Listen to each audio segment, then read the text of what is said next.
The views expressed in this program do not necessarily reflect those of this station. Welcome to Insights into Northeast Michigan, a WBKB News public affairs program. Insights deals with the issues affecting those in the community, as well as Northeast Michigan and the state. And now, Insights into Northeast Michigan.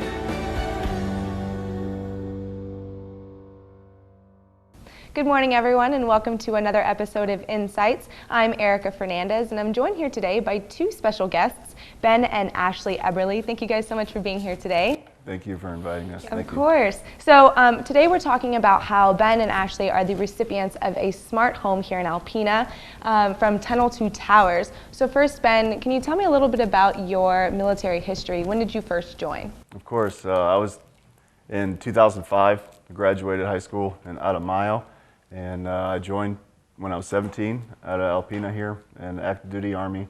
I served 9 years active duty in Korea and Europe and Middle East and here and there in the U.S. I was a 12 Bravo combat engineer, so I did route clearance and a lot of explosive hazard disposal while I was in the military. Well, I was in the military for the 9 years. I re-enlisted two separate times while I was in. I served in Iraq and Afghanistan. I was injured in Afghanistan. And the remainder of my time in the military was rehabilitation for 2.5 years in Fort Sam Houston and San Antonio, Texas. Okay, and so you mentioned your rehab. Can you tell me a little bit about your accident?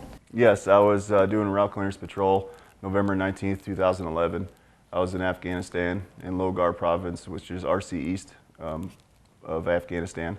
And I was dismounted at the time looking for IEDs, which is the improvised explosive devices, the roadside bombs that they would place.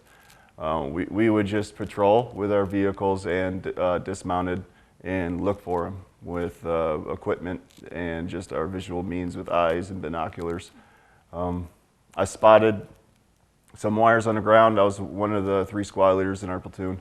I spotted some wires. I was talking to my platoon sergeant about the mission at the time that I spotted them, and I dispersed them, and I started sweeping visually with my eyes at the time, looking around for a pressure plate or some type of wire. And once I realized there was no pressure plate, I tried leaving, and they detonated it. Either they detonated it or it was a pressure plate. I don't know. They didn't know either when I was injured, but I was hit by an IED when I was dismounted and resulted in triple amputee. I lost both of my legs immediately and most of my right arm. I had my right hand, but they had to amputate that later due to they couldn't control blood loss.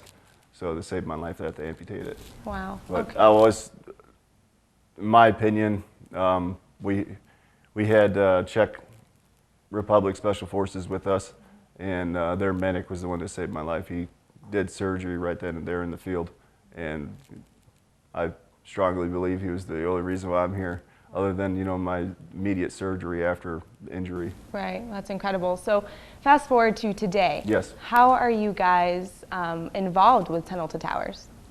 I was in the hospital recuperating in San Antonio, Texas, in the Brooke Army Medical Center.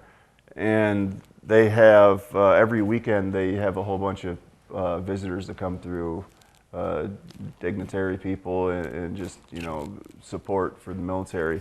And Tunnel Towers was one of the groups that came through, and they really didn't want to, I guess, overflow us with too much information because they knew, you know, I was freshly injured and we have a lot more problems going on.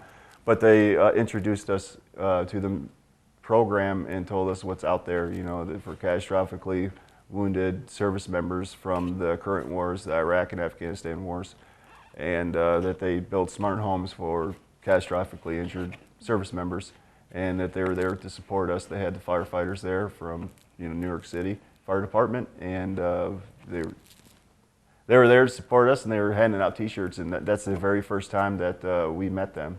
Yeah. And they came to the hospital a few more times because the duration I was there was 6 months initially in the hospital, so that's how we got set up with the program, was when they first came and talked to us.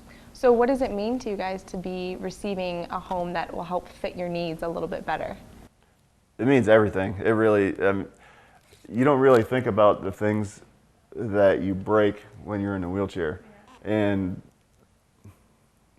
just the obstacles you got to go around, even having young children, you know, what they put all over the place in the house is just a small rental home that we were when I first initially got injured was tore up from my wheelchair. I was always kicked back and relaxed from my, you know, to get pressure off my legs and my back for pain relief.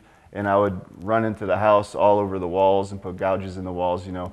They're putting the smart home, they're building it ground up to where it's open floor plan for wheelchair accessibility, and also to have your family in there, you know, so I can have guests and not be secluded to one room in the house where everybody can fit comfortably.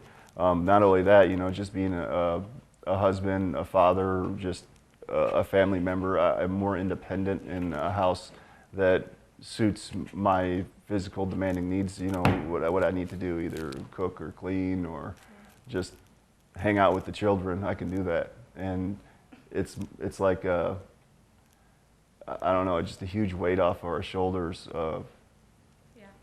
It really is. It's just something else. I can't even really explain it. Like the foundation to our family, him being in our home where he is just totally accessible. He can, you know, he'll be able to utilize the sink and the ovens that will be going up and down at his height. He'll have plenty of space to get around.